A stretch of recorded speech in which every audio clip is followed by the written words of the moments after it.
Hello and welcome back, everyone, to the Remembrancers Library podcast. I'm Vincent. I'm Ethan. And we are picking up again today. Last time we talked about Rogal Dorn, and we today are going to be talking about the next Primarch to be found. Ethan, do you want to tell us who that is? Oh, we're doing Roboute Guilliman today. Roboute Guilliman. Hooray! Yay! Yay! I don't want to. I still don't get why. What do you That's mean? the reaction. So you gotta get me in on why we don't want to do this. Dude, he's so boring. I'm not sure if you've seen it in like the Space Marines that they release and everything like that. Like, if it's not a specific like faction or if it's not a specific character for Space Marines, they're just Ultramarines. And then the Space Marine game as well is just Ultramarines. And like, it's so dumb that they like the Ultramarines so much because they are so dull and boring. And it's like, ugh. They suck, dude. I don't know what to tell you. It's like, they're the of the whole meal of Warhammer. They're the potatoes. They're there. Actually, no. Is that an insult to potatoes? That's an insult to potatoes. I'm sorry, potatoes. Dude, when we comments on this one, if we have any Ultramarines and apologies Guilliman to fans. Anyone who's a fan of Guilliman. No apologies. You know what you did. This is your fault. This is even though they're found in the middle, are these kind of like the youngest siblings where it's like all of the attention gets put onto? No, they're like the overachieving middle child.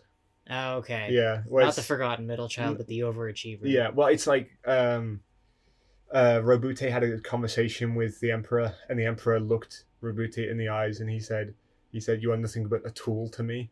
Oh, yeah, boy. So, and Roboute was like, "Oh, yeah, that's true, Father. I am just a tool." And everyone online, in universe, outside of universe, was like, "Yeah, you are a tool." Hey, I mean, at least the tool is useful. No. Well, yeah, he is. That's a shame. Dude, like, oh my lord. Like, they couldn't even give the Blood Angels one win. Yeah. They probably have somewhere down the line. When Sanguinius was alive, he had a lot of wins. But, like, the Desolation of Baal. Yeah. They didn't even let them have the win. The Ultramarines had to show up to help them win in the end. And it's like, just give them the win, man. Like, Dante was there. He was ready to die. And then he was like, no, I shall live because Daddy told me to. Wonderful. Yeah, that's a story for another day. That is indeed, and we'll talk about it when we get there. Yeah, there are two things that I will rant and rave about in terms of Warhammer. It's that the Ultramarines suck, and that, Tzeentch planned everything. Everything's connected. Everything's connected. It's like poetry, it rhymes. Those are the two things. But you're right. Let's get started. All right. Yeah. So, he was the 8th of the Primarchs to be discovered? Yes, 8th Primarch to be discovered. Primarch of the 13th Legion. Lovely. Yes. Where is he from? He is from a planet called Macragge, which is... Macragge, yeah. Phil McCracken. No. I knew a Phil McCracken. I'm sure you did. But no. So Macragge was in the eastern fringe of the galaxy. Okay. This becomes important later. It's not very important now, but the eastern fringe of the galaxy does eventually play a big part in the Horus Heresy. Okay. But for now, it's just where Macragge is located. It's just like, how to put it? It's like, think of... It's the holy moly words. It's like Newfoundland. Basically, yeah, it's like Newfoundland. It's out there. We know it's there. It's there. Yeah, it's like... Actually, no. It's more like Toronto, where it's like there's not a lot of stuff in between, like Toronto and the next big city. Yeah. But it's huge. Hey, I was born between Toronto and the next big city. Thank you very much. As I said, nothing interesting comes out. I'm joking. I love you, buddy. But anyway, yeah. So Macragge is just like, it's the center of this big area of the galaxy, but it isn't at the time of we're talking about. Okay. It used to Guilliman really helped bring it up, but until then, before the age of technology, during the age of technology, before the age of strife, they were on their way to creating something called the Ultramar, which we will talk about later on when Guilliman comes to power. But they were on their way to creating Ultramar, which essentially was an interplanetary empire. Okay. Not quite as big as the one that the Emperor is building, but that's basically what they were trying to do. And then the Age of Strife came along and put a halt to all of their plans. Makes sense. But luckily, due to that, the Age of Strife did not actually affect Macragge too badly, because they were like a center of industry and farming and stuff like that. Right. So like, they were fine. They were fine, yeah. They didn't have anything bad happen to them too much. Probably in the first years, it's probably like, oh no, we need food, like we need to get order in and all that sort of stuff. But it ended up working out for them quite a bit. Yeah. The only thing about Macragge is it's like 90% uninhabitable mountains, 10% livable ground. So as a whole, Macragge is near uninhabitable, but those inhabitable spaces are like, it's basically planet Earth. Just these inhabitable spaces is all it is. Just if we had, 10 times as many mountains. Yeah. Probably way more than that. But so like, it's a fairly stable planet. Yeah. And they were okay. I'm starting to get the vibe here. Yeah, you get it. And like their system, like the planets immediately around them, and by immediately I'm talking like Earth to Mars, Earth to Jupiter, our solar system kind of deal. They kept in contact with them. Okay. Because they were able to keep the construction of like ships in tow and stuff like that. And like pre warp travel, pre all of that stuff, they had something called sublight travel. Okay. And that sublight travel is like, think of like being able to drive from like your house to like the next town over. That's kind of what it would be for like driving from like that planet to the edge of the solar system kind of deal. Okay, so like a bullet train, like that sort of a deal. Yeah, like a quick 1 hour trip to get to like the next planet over kind of thing. Okay, they were able to keep that up and running, but anything outside of their galaxy was not available. They just could not do it. And because of that, also any ships that were warp capable were not able to come to Macragge. Which is something that it's a special masker tool that we will discuss later. Tuck that in the back pocket. So yeah, and because of this as well, because of their ability to skip planets and, go to the edge of their galaxy and everything like that. Yeah. Unlike a lot of the other Primarchs and a lot of the other worlds that the Primarchs landed on, they did not have any doubt that there was other human life in the universe. Right. They knew that there was going to be. Then they knew that there were other humans out there. Yeah. It was just a matter of time before they would get introduced to each other. Okay. Yeah. So easy upbringing, then, I would assume. Yeah, it's almost like Gorilla Man is a nepo baby. Yeah. That is totally what he is. And if you argue otherwise, you're dumb. Comment all you want about how much the Ultramarines and Roboute is good. Do it. It just means that you like Eldar. I mean, I like Eldar, but I'm not gonna. You like Drukhari. You don't like Eldar. That's true. Yeah. Important distinction. Distinction. It's kind of which one's better, the slavers and the people that make furniture out of the other people, or the ones that lay in bed with the Ultramarines. Wait, what? We'll get to that later. Okay. All right, hold on. New facts. Okay. Oh yeah, fun fact for you: in the early days of Warhammer, I think it was like 1st and 2nd edition and stuff like that. There were some factions of Space Marines that did mate with Eldar. Huh. Yeah. All right. And then they did away with that for Xenos extermination. Yeah. Yeah. All right. Mind blown. Yeah. All right. Yeah. But yeah, back to Roboute. Back to Roboute. That is how you pronounce his name, by the way.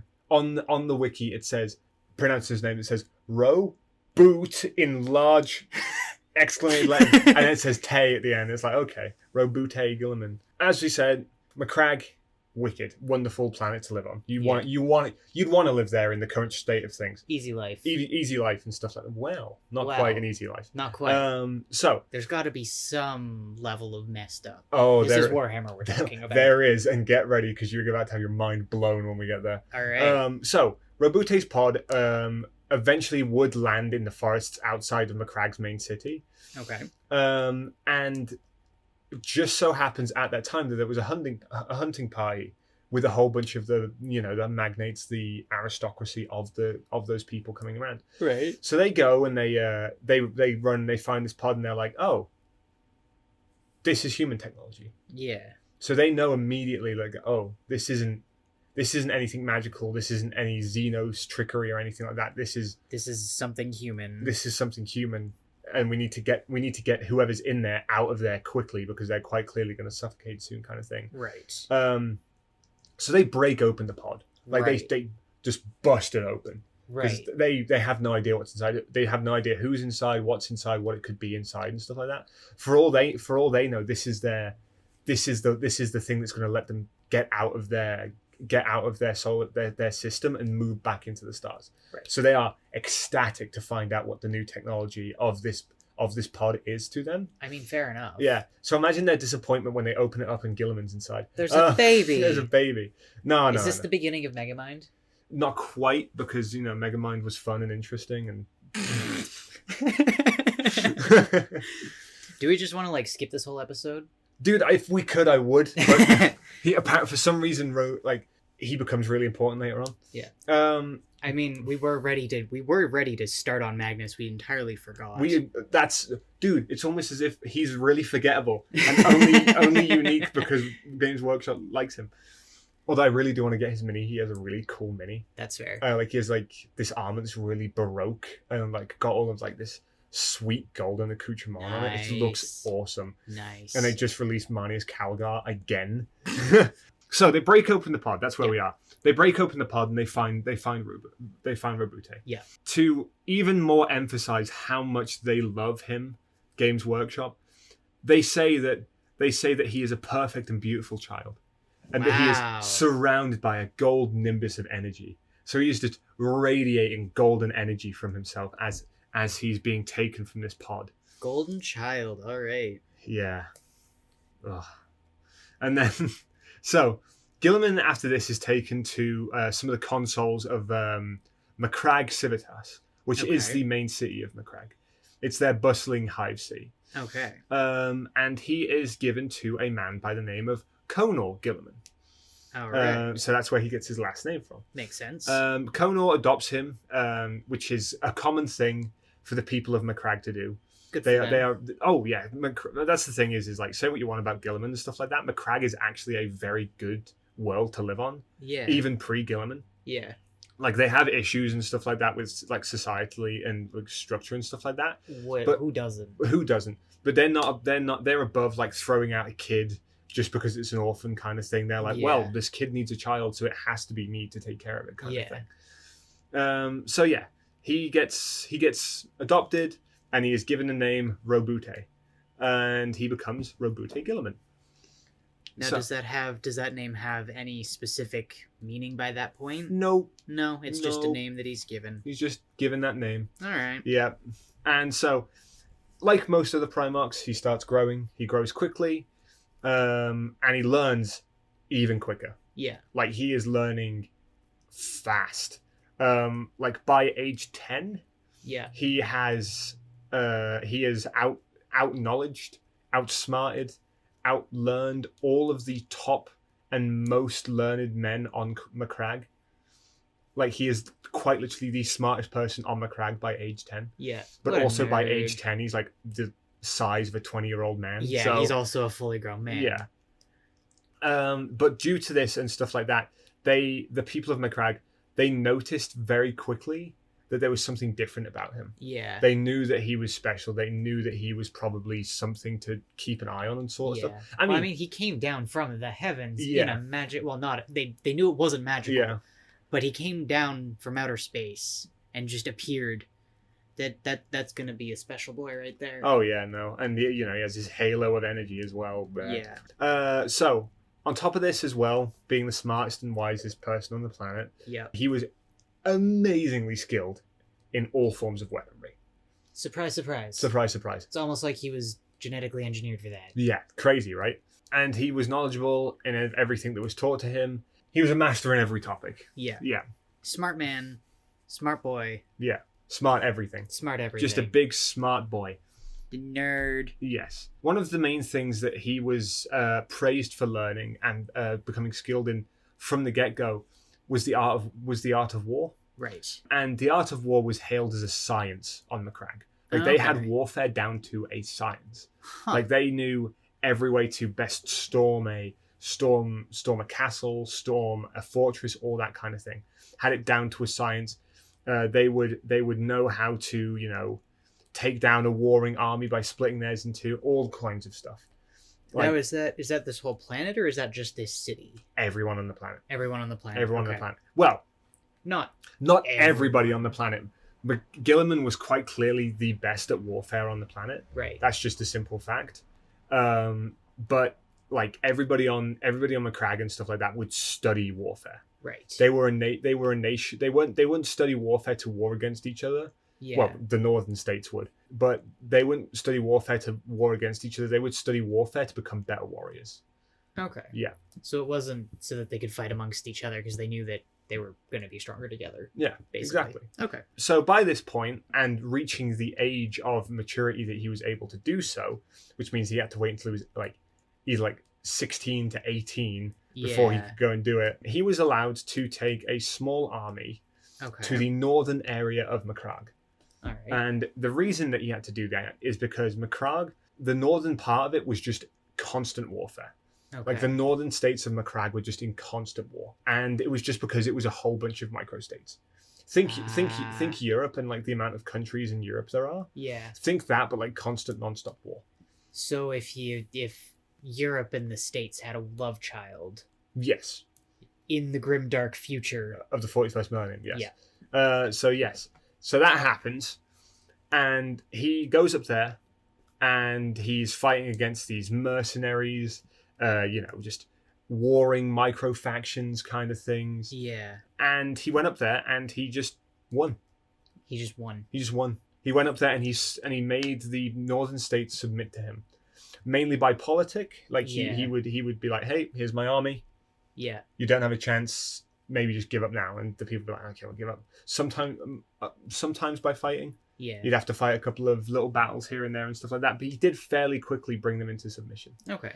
And with this submission, he was victorious of doing what his father had set out for him, which was to go and take care of the northern states. Yeah. Remember that thing I told you about how it's all not sunshines and daisies on Macragge? Yes. So Guilliman goes back to Macragge. Yep. Civitas, I should say. Goes back to Macragge, Civitas. And the city is burning. Oh. The city's on fire. There's smoke erupting from everywhere. That's because a little guy, little Weasley little fella named Gallon, yep, who was a co-consul,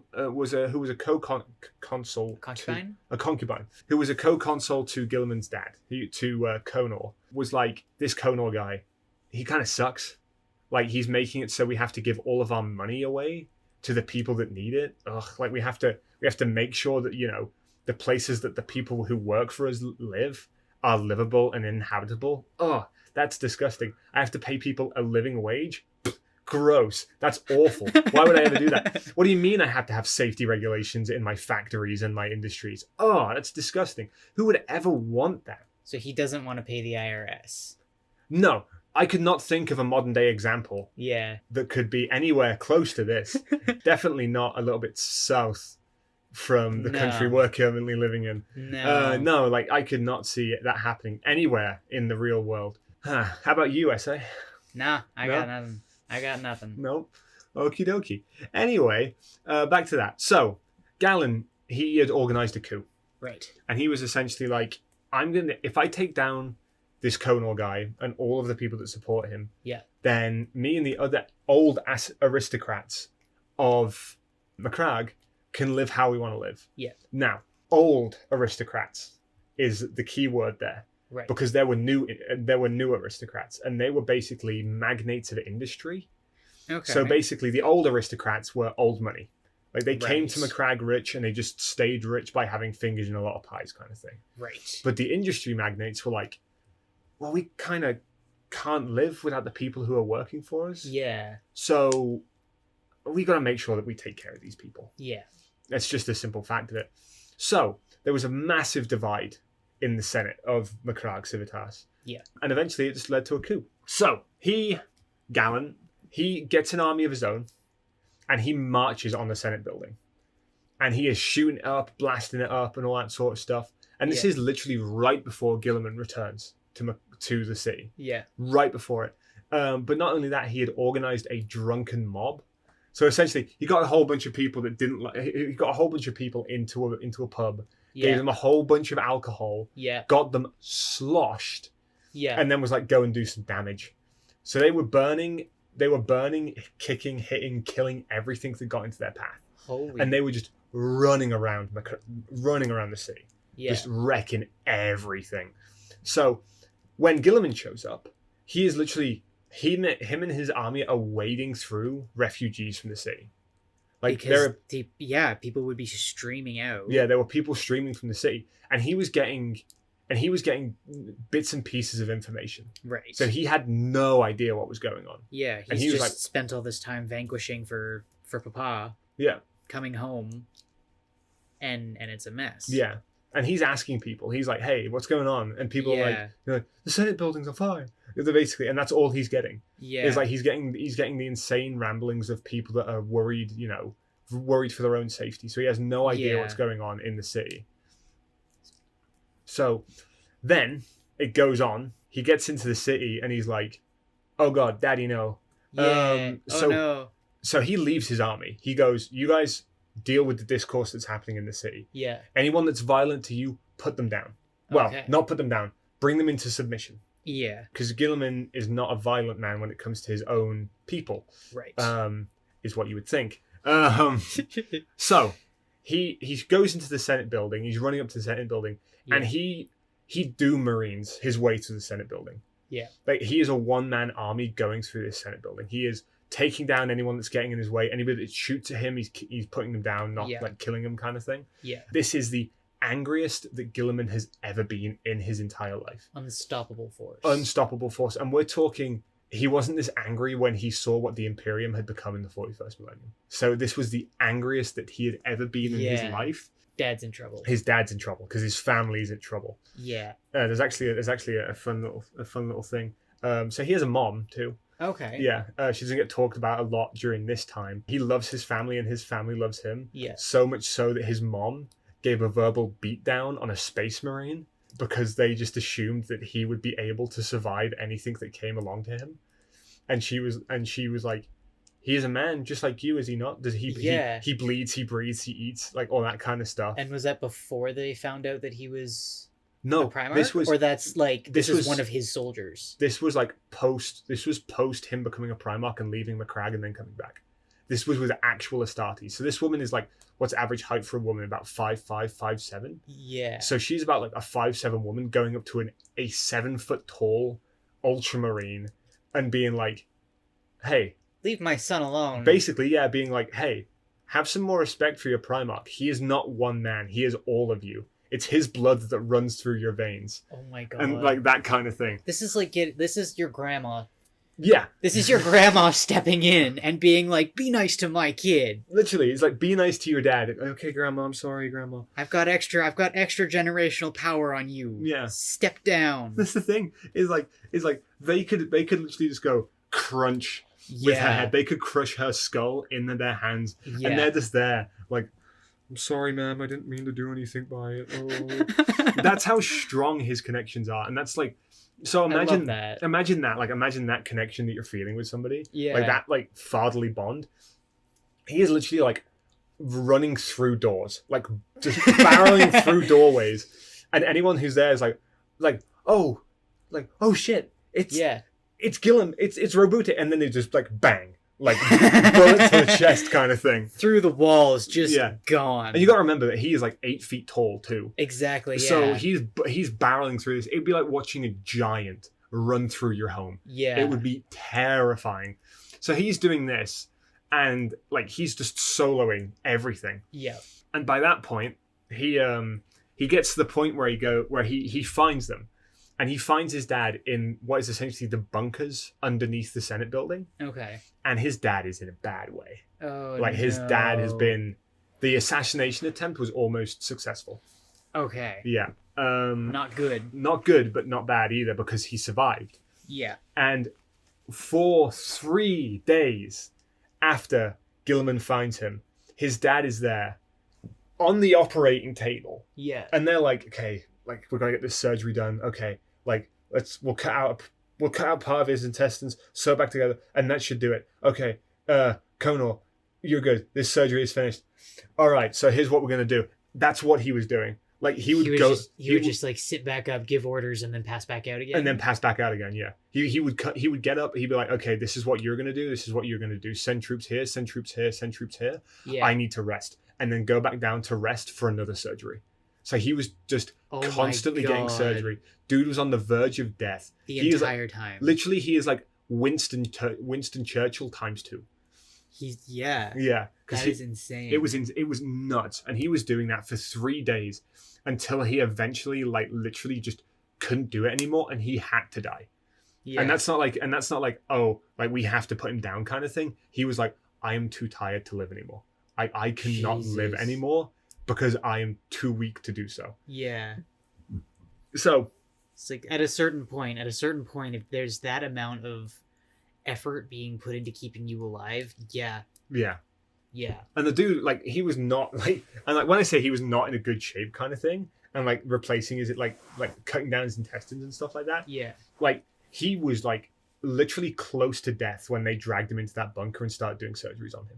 Wow. Like if they had not dragged him into that bunker to keep him alive, he would have died right there in the Senate building. Yeah. Those surgeons were literally just there to keep him alive so he could make sure that his city didn't fall. Wow. That's how much of a badass Conor is. Do we know, did you say specifically what it was that they tried to do to assassinate him? They shot up the Senate building. Yeah. So I haven't looked into it too much because I think it's in a book. Okay. It might be in Roboute's book, but they shot up the Senate building. Okay. So my guess is it was just a very aggressive coup. Yeah. I might be wrong, so don't get at me, comment section. But my guess is it was just a very aggressive coup. Yeah. Just your average, he just got beat up real bad. But yeah, shot up probably building collapsed on him a bit. Probably think like people with guns bust into the room and just shoot anybody they can see kind of thing. Yeah. That's kind of what we're dealing with here. Okay. Yeah. All right. So he passes away, but in his last moments he does the classic thing of like, Roboute, my boy, come close. I must tell you something. He does that whole thing. Right. And he outlines everything that happened in the coup to Roboute before he dies. Damn. So, you think Roboute was angry when he found out that his dad was dead and dying. Yeah. He was raging. Yeah. When he discovered what had happened. So, Guilliman goes out. Yeah. And he deals with the coup.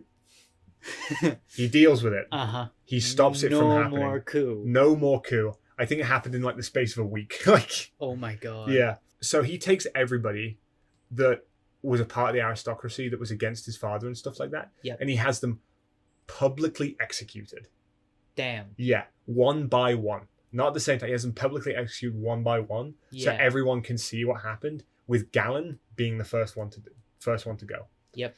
And all of the rest of them, like think the families of this aristocracy and stuff like that, all of them were taken and forced to rebuild the city that they had destroyed, brick by brick, by hand. Okay, to a degree I can get behind that. Yeah. If their whole point was, we have money, we don't want to give that away, and they don't realize all of the work that's being done for them. Yeah. By the people. Yeah. That I do believe that is a just punishment. It's that whole thing of like,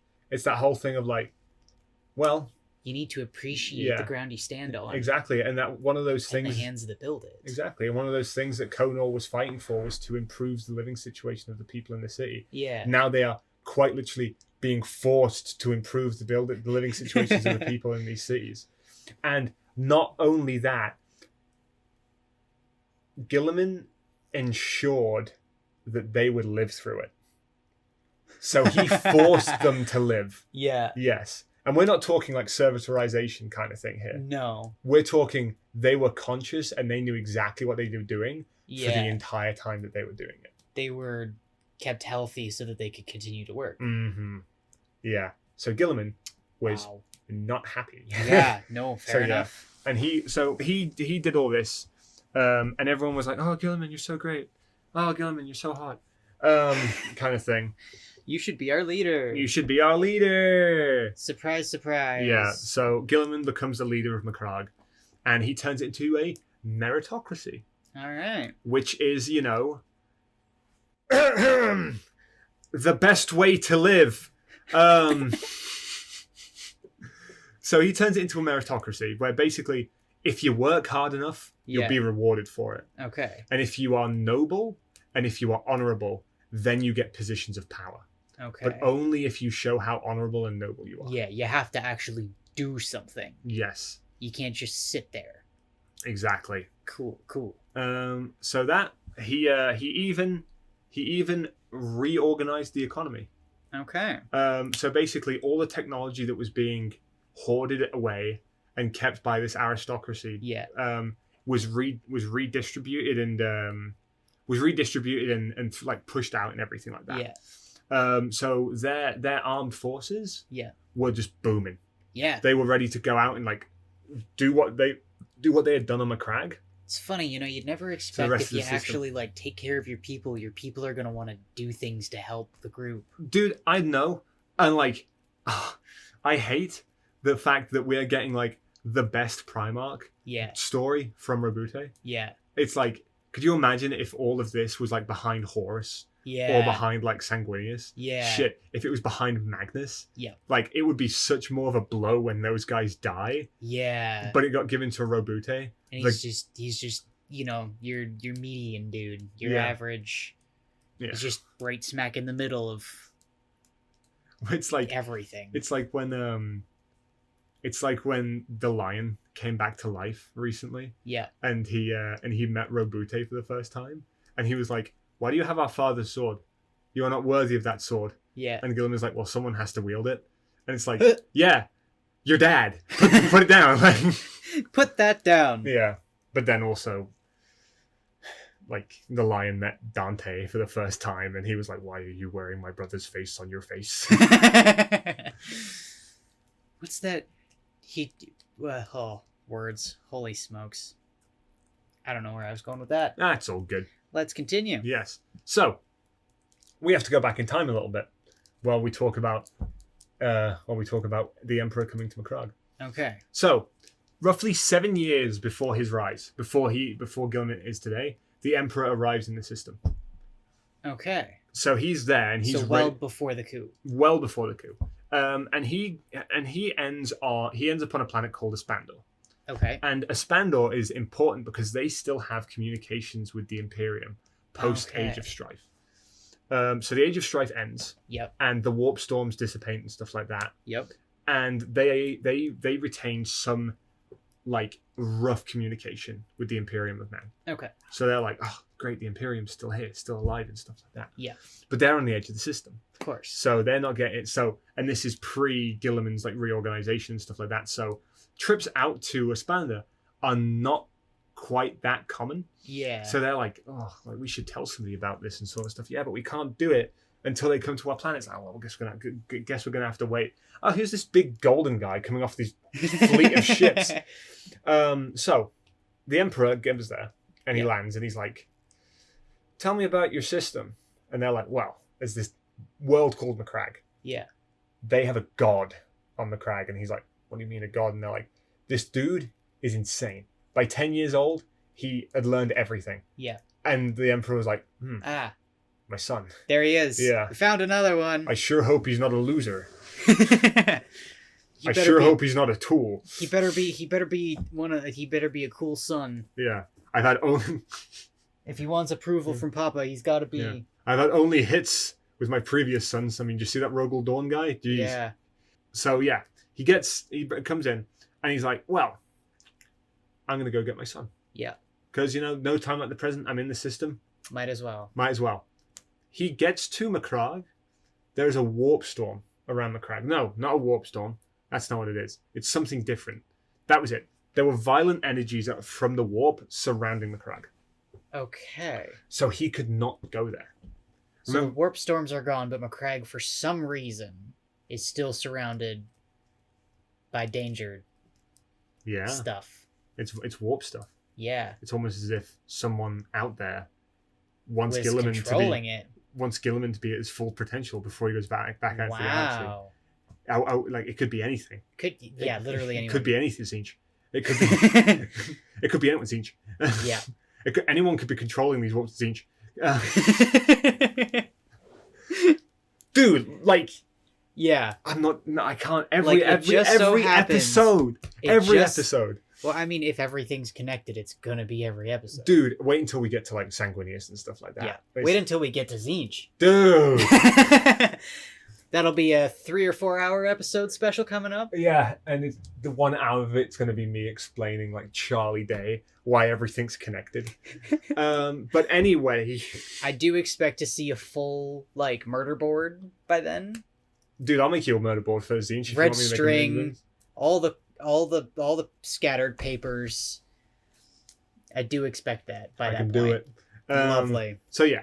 Anyway, Zinch causes the warp storms around Macragge. Yeah. And basically, the Emperor can't get in. Yeah. For some reason, he can't get in. Yeah. Which is weird because remember that thing we talked about sublight travel about how they're able to still go visit worlds Oh and stuff. yeah. It's a little bit weird because these ships and he's getting all this information from these other planets and stuff They like can that. get out, but he can't go in. He can't go in. Right. And maybe it's a warp thing. Maybe it's Yeah. maybe it's just an Emperor thing. yeah. But they just can't get to Macragge. So he goes, well, I'll come back a little bit later, and he just leaves. That's it. Alright. Genuinely, I'm not joking with you. Yeah. He just leaves. He's just like, all right. In that 7 years, he goes and finds Roboute Guilliman. Like I'm not joking with you. With like he literally goes and does other stuff. Yeah. Like, and then he I comes. mean, fair enough. Like he's trying to conquer the entire everything. Yeah, You the don't entire have galaxy. time. Yeah, You don't have time to sit around for 7 years doing nothing. exactly. Well, that's the thing. Is 5 years after this, he is able to establish contact. Okay. That's the thing. It's 7 years before Guilliman's rise, Mhm. and then 5 years after that, which means that the Emperor, for 2 years, was trying to figure out how to get to Guilliman, and was like getting information on Guilliman and stuff like that. Okay. Goes to get him, and then it's like, well, shit, I can't go and get my son. Anyway, bye, and he just leaves. Yeah. So 5 years after this, he comes back and he establishes contact. Right. From the get-go, he just has great respect for Guilliman in his own way. In his Yeah. own way. In his own way. It's like, wow, you did the leadership thing that I genetically coded you to do. Yeah, good Hooray. job. Good job. Well, you're welcome for the genes. Yeah. So yeah, no. But that's the thing, though, is he had respect for Guilliman in his own way because he had massive respect for what Guilliman had done. Right. He didn't have respect for Guilliman because it was like this was your job to what you Yeah. for what you to do. He had respect in the way of he had done it so well. Okay. Yeah. So gold star sticker. Gold star sticker. Good A+. job. Pat in the head. Pat in the head, bud. Like you could have passed the exam, but like you excelled. You aced it. Yes. Good job. Now, on top of that, Yep. the Emperor left his world as is. No change. No change. Okay. So usually he would come down and be like, this could be a factory. This could be better, and like Fulgrim's world and stuff like that. It's like, but you need this much food? Yeah. Like, like your people are resting too much. They need to be doing more work. Yeah. That kind of stuff. Yeah. But with Guilliman, he was like, you have done a really good job with your planet. I'm going to leave you in command of your planet. Okay. You don't have to listen to me. You just have to keep doing a good job. All right. Yes. So, he when Guilliman found out like where he'd come from, who his dad was, and all that stuff, Yeah. immediate fealty. Yeah. Sounds about right. Yep, sounds about right. It's almost as if it's what happens with every other Primarch. Sanguinius though does it better. Just saying, swears immediate fealty to his dad. Yeah. Gets down on one knee. Yeah. He's crying because he's like, Dad, I finally found you. And then flowers grow from where the tears hit the ground beneath him.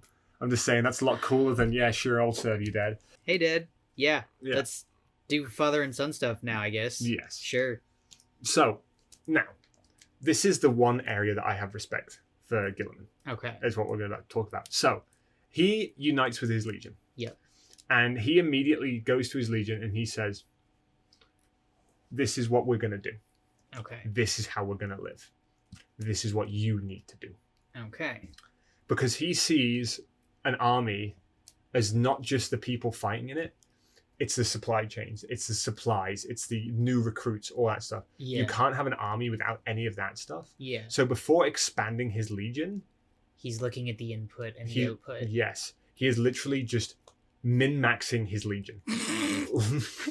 You laugh, but I'm not joking. Yeah. That's seriously what he does. Making sure that everyone's getting their macros and... Yes, you literally. know. He's min-maxing his legion. Yeah. And the reason for this is because he discovered some ancient texts in the libraries of Macragge. And this is when he discovers Ultramar. Okay. Now, I've heard that being thrown around a lot, but I don't actually know that much about it yet. Ultramar is Guilliman's system. Okay. Guilliman's system. Most Primarchs have a planet, or 2, or 3. Guilliman has a system of 500 worlds. Damn. Yeah. Sam, Okay. and that's the other thing as well is have you ever looked at like an Ultramarine Legion? Have you ever noticed that like they have genetic diversity in their Legion? Right. Okay. No, I remember you talking about a bit. Holy moly, a bit about that before, because they've got so many worlds to take tides from. Yeah.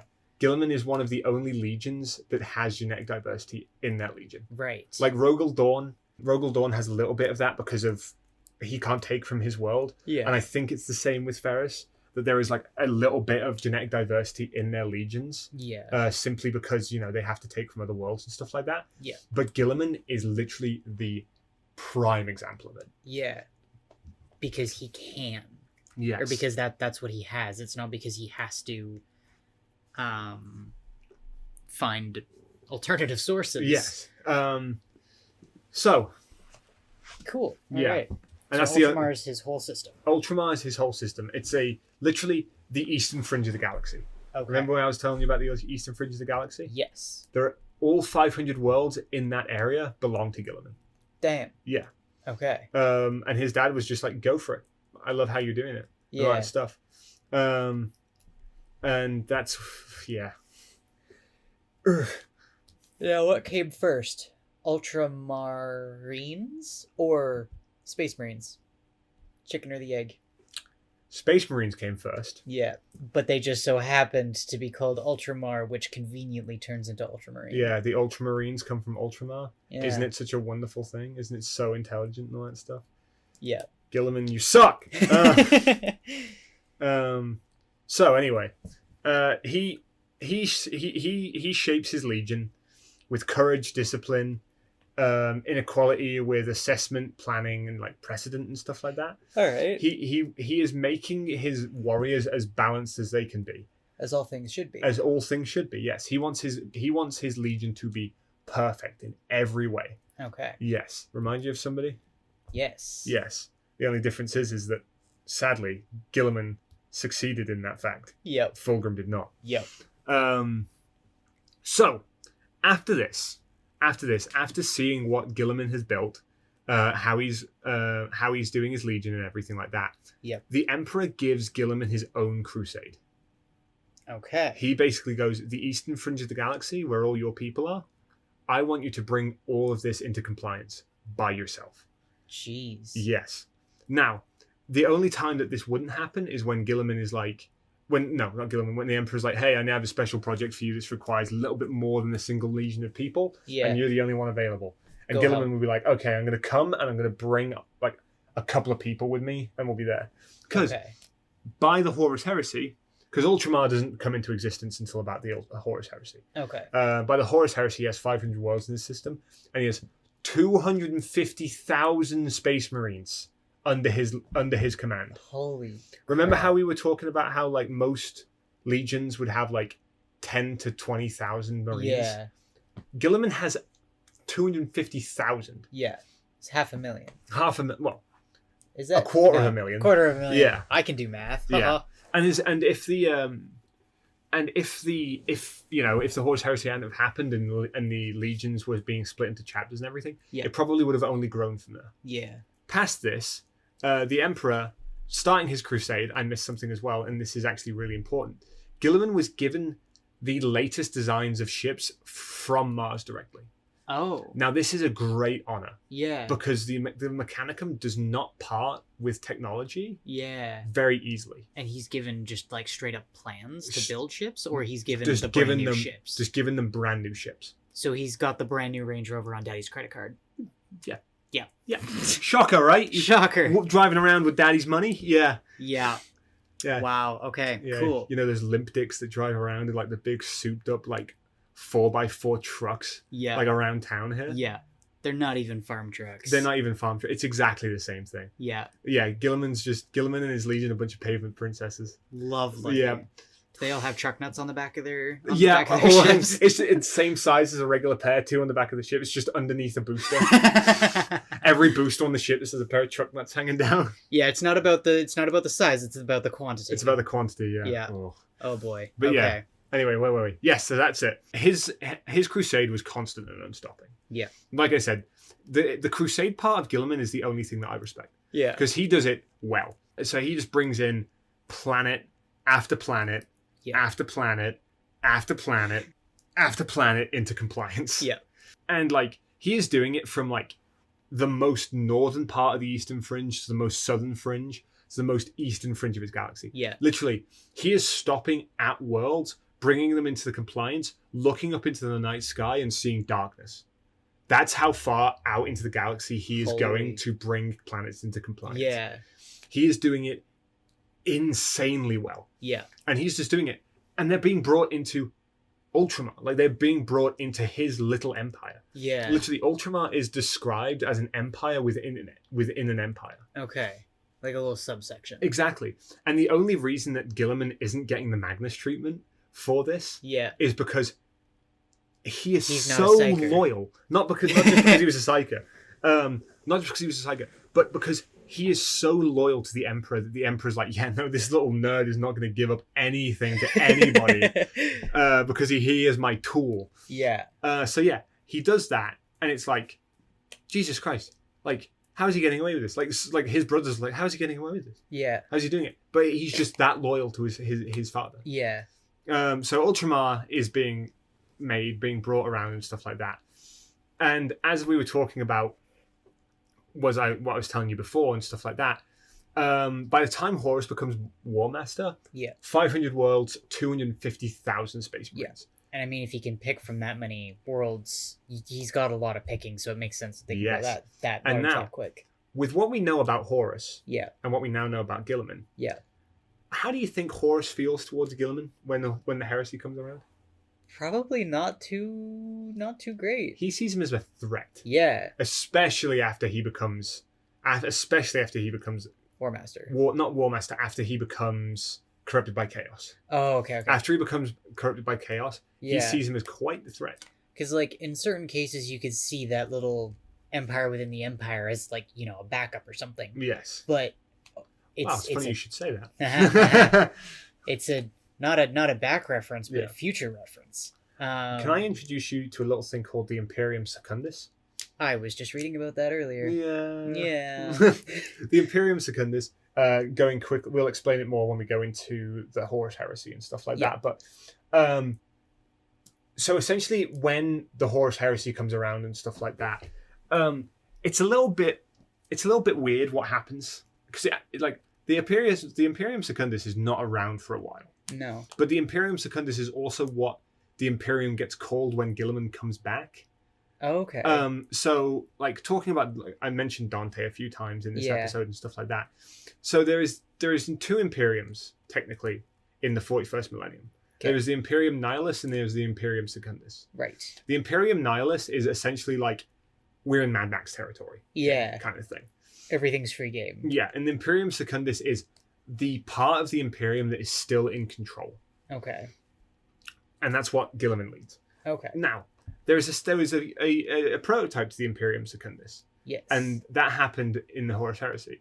And essentially, the eastern fringe of the galaxy, that 500 worlds that we were talking about, gets cut off from the rest of the Imperium. Oh, goody. Yeah. And I don't know what's happening. Like I said, I haven't researched this part yet. But for some reason, they just believe that they're never going to see the rest of the galaxy again, and they just make a second Imperium. Oh. Yeah. And it's Sanguinius, the lion, and Guilliman that do Right. this. Now, Sanguinius is a little apprehensive, Yeah. as he would be, being so loyal to the Emperor as he is. Yeah. And the Lion is just like, whatever. Because that's Yeah. just how the Lion is. He's like, Yeah. give me something to kill. Yeah. Send me in a direction and I'll go fight. Whatever. And Guilliman's just like, it's our responsibility as the Primarchs to make sure that the, Emperor's message goes on and all Yeah. that sort of stuff. So there's some stuff with Conrad Kurz. Sanguinius has his future sight and he sees his death. Yep. There's actually a really sad moment in it where they're like, Sanguinius is about to leave his brothers Yeah. for what I think is the last time. And he goes, and he looks at them and he goes, why so sad? We'll meet again. And like Guilliman and the Lion's face are just like that of just like infinite sadness. Oh. Because from what Sanguinius has told them, this is the last time that they're ever going to see each other again. And he's saying, no, it's cool. Yeah. We'll see each other We'll again. see each other again. And In the afterlife. in the afterlife, well, I also think it's like, Also just like a message of hope, Yeah. kind of. because it's Jagatai and Dawn Yeah. that find the Emperor and Sanguinius after the defeat of Horus. Okay. And I think what Sanguinius is trying to be, the little smarmy bastard that he is, the next time that the Lion and Guilliman see Sanguinius Yeah. is his dead body.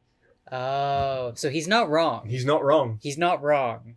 They do He's see, being a smartass in the past to the future. yeah, There's the joke goes across multiple levels of existence. yeah. I see. So yeah, and then that's just there's a lot of other stuff that happens to Guilliman and stuff like Yeah. that. He's one of the Primarchs that comes back post heresy. Right. Well, no, post Age of Apostasy. Right. He is in the modern time of Warhammer, which there's only 2 Primarchs who are back, Okay. and that is the Lion and that is Guilliman. They're the only 2 Primarchs that have made that return. Okay. Which is why Guilliman is so important, is because he's the only one that's come back, and then he makes sweet love to an Eldar at some point In the future again. in the But future. they're bringing it back. They're bringing it back. Okay. Yeah, the Eldar is throwing it back. No. Right. Yeah, no. So that's Throwback Thursdays. dude. It's not even true. He doesn't. Like, it's just a thing that because it's. Do you want to know spoiler alert for post heresy stuff? Do you want to know why everyone's like, oh, Guilliman wants that Eldar? Do you want to know the reason why? Huh. Because they have a respectable conversation with each other. I see. Yeah. And in the world of Warhammer, a respectful conversation between a Xenos and a human means they want to bang, which kind of, brings me issue, considering that Dante had a respectable conversation with the Silent King. So that's Guilliman. Yeah. And we didn't talk about the Ulanor triumph. So Yes.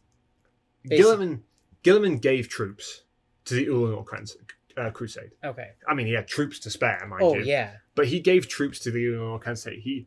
From what I understand, he fought in the crusade. He fought in Okay. the triumph and stuff like that. He never went to the triumph. How does he fight in it but not go to it? So the triumph and the crusade were 2 completely different things. Right. The crusade. The crusade is the fighting of the orcs. Right. The triumph is leveling 500 kilometers of continent Right. and then having a huge parade. parade. Yes. Yeah. Okay. So I see. Guilliman never went to the parade because he had more important stuff to do, i.e., commanding his own empire Yeah. and fighting in his own empire. And Wow. yeah, wow, right? Crazy important. Crazy important stuff. And that's also where he is when he learns about the treachery of Horus. Right. Yes, He's back in his own. yes. And there is a big thing that happens on a little world called Kalth.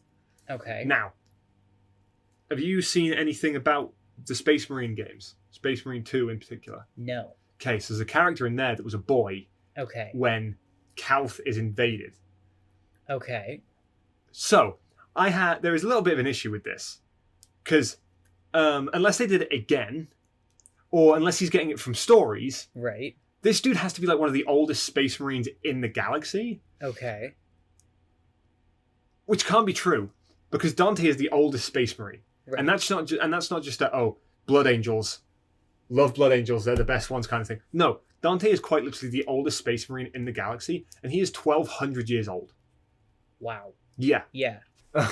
And and he's 1,200 years old. Right. So unless this dude is 11,000 years old, yeah. he is only doing it off of stories of what's happened to his world.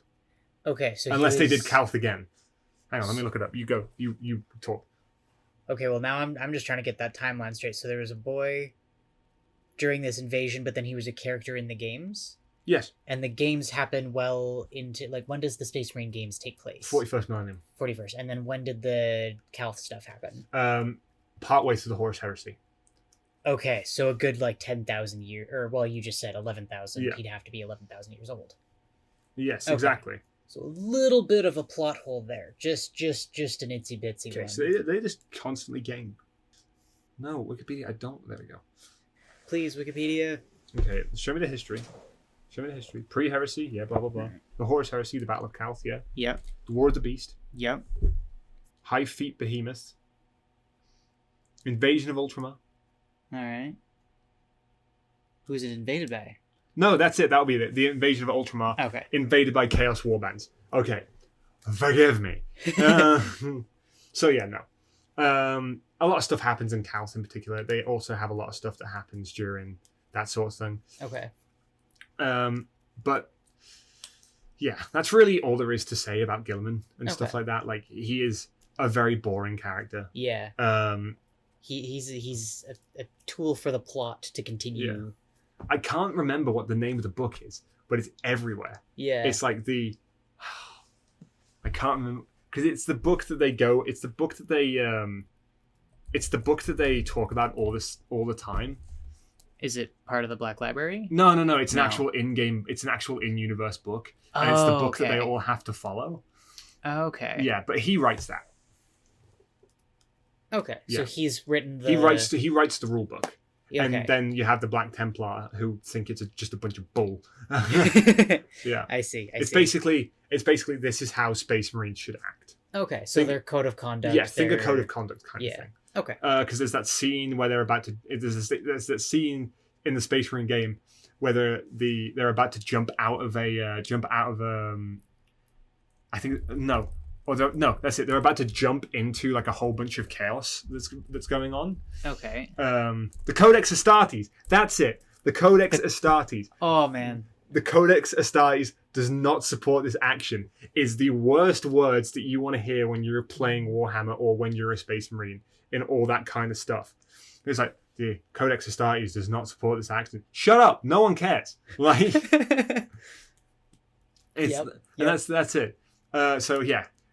Guilliman writes the Codex Astartes and everything, and that's basically post Warhammer stuff. Yeah. He gets stabbed by Fulgrim with a blade of sickness. And right. Yes, Because we were talking about it earlier. The blade is like it's the incurable. It's a Nurgle blade. I think is what it is. It's an incurable disease. So basically, if you get stabbed by it, you get given a disease that constantly mutates so much it can't be cured. Right. Basically, it's to turn you to chaos. One of the can't remember it, but Horus gets stabbed by it, and I think a Death Guard gets cut by it. Okay. Or that you don't hold me to that one, but I don't think that's true. But Fulgrim uses it on Guilliman, and then he goes into his 10,000 year slumber. Right.